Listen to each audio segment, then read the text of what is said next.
अब जरा इस सवाल को देखें, x प्रतिशत प्रति वर्ष की दर से, मतलब रेट ऑफ इंटरेस्ट क्या है, x% है। 4,000 रुपए का मतलब प्रिंसिपल अमाउंट क्या है, 4,000 रुपया है। 3 वर्ष का साधारण ब्याज, तो टाइम पीरियड क्या है, 3 इयर्स। साधारण ब्याज जो है वो 12% प्रति वर्ष की दर से। दूसरा केस में रेट ऑफ इंटरेस्ट 12% बोलता है। 5,000 रुपये पर प्रिंसिपल अमाउंट 5,000 है और टाइम पीरियड क्या है, 2 वर्ष है कि साधारण ब्याज के बराबर है, तो x का मान निकालिए। ये तो सिंपल इक्वेशन को करना है। चलिए कैसे करते हैं, बहुत ही सिंपल है यार। हम तो जानते हैं सिंपल इंटरेस्ट बराबर क्या होता है, यह PRT/100। अब देखिए पहला केस में क्या है, 4,000 rupees principal amount into 3 into x/100 बराबर, ये सिंपल इंटरेस्ट किसके बराबर है, जो दिया हुआ है 5,000 rupees principal amount into 2 years time period into 12 rate of interest by 1,000। तो यहां से x का वैल्यू क्या होता है, 5 into 2 into 12 divided by 4 into 3, तो बराबर क्या होता है 10% पर एनम, माने this is the rate of interest.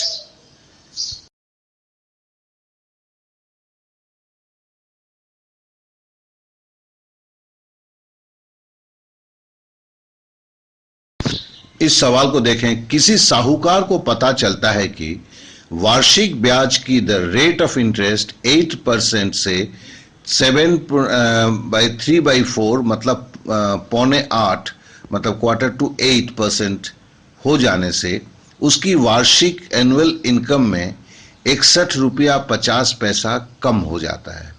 तो देखिए ये जो सवाल है इसमें खाली शब्दों का खेल है, वास्तव में इसके अंदर में तो कोई जान है ही नहीं है।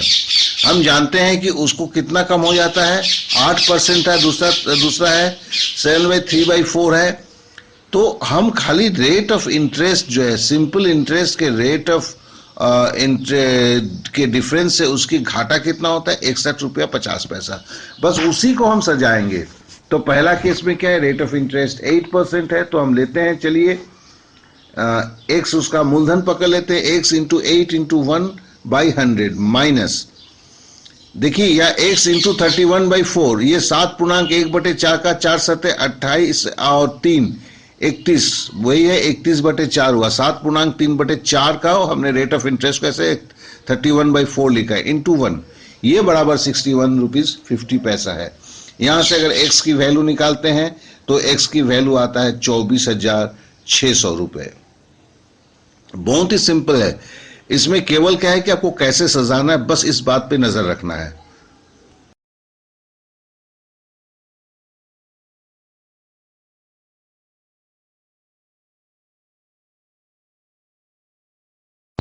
अब इस सवाल को देखें, साधारण ब्याज की वार्षिक दर 10% से 12.5% हो जाने पर, मतलब रेट ऑफ इंटरेस्ट का डिफरेंस क्या है, 10% से 12.5% हो जाने पर किसी व्यक्ति की आय 1,250 रुपये बढ़ जाती है, तो उसका मूलधन क्या होगा। तो देखिए इसको पहले हमने, सेम मैथ है लेकिन इसको मैं दूसरे तरह से बनाता हूं, जिसको एकिक नियम से बोलता हूं। पहले हम देखते हैं कि रेट ऑफ इंटरेस्ट का डिफरेंस क्या है, तो 12.5% से 10% हमने घटाया तो कितना हुआ 2.5%। 2.5% बराबर क्या है 5/2। तो हम ये लिख सकते हैं 5/2 रेट ऑफ इंटरेस्ट है, 5/2, तो मूलधन क्या है 100 रुपया है। तो 5/2 1 जब होगा तो क्या होगा 100 गुना 2/5। अब फिर बोलता है 1,250 रुपया जब होगा तो कितना होगा, तो 1,250 गुने 2/5, यही होगा ना। तो ये होने के बाद आपका आंसर आएगा 1,250 गुने 40, तो 1,250 गुने 40 होगा 50,000 रुपीज। तो ये मैंने दूसरे तरह से किया, एकिक नियम से। ये भी काफी प्यारा है, आप इस मेथड को भी उठा सकते हैं।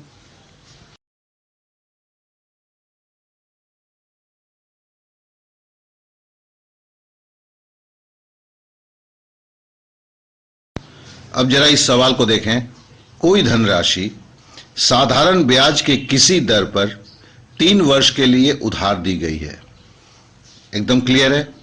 यदि इसे 2.5% वार्षिक अधिक दर पर, मतलब ज्यादा रेट ऑफ इंटरेस्ट ज्यादा 2.5% ज्यादा कर दिया जाता, तो 540 रुपया अधिक ब्याज मिलता है। तो सिंपल इंटरेस्ट कितना ज्यादा मिलता है? 540 रुपया।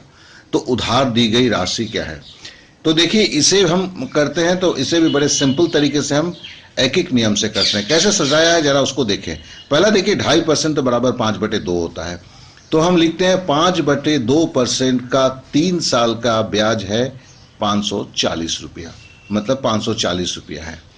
तो 1% का 3 साल का होगा 540 गुना 2/5, क्योंकि 5/2 उलट जाएगा। अब है चूंकि 3 साल है, अब क्या करते हैं 1% 1 साल का कितना होगा 540 गुना 2/5 गुना 3। तो 100 रुपया मतलब 100% तो मूलधन, मूलधन बराबर हम क्या होता है रेट ऑफ इंटरेस्ट को हम जो भी परसेंट लेते हैं मूलधन को 100% लेना पड़ता है। तो 100% का 1 साल का होगा क्या 540 गुना 2 गुना 100/5/3।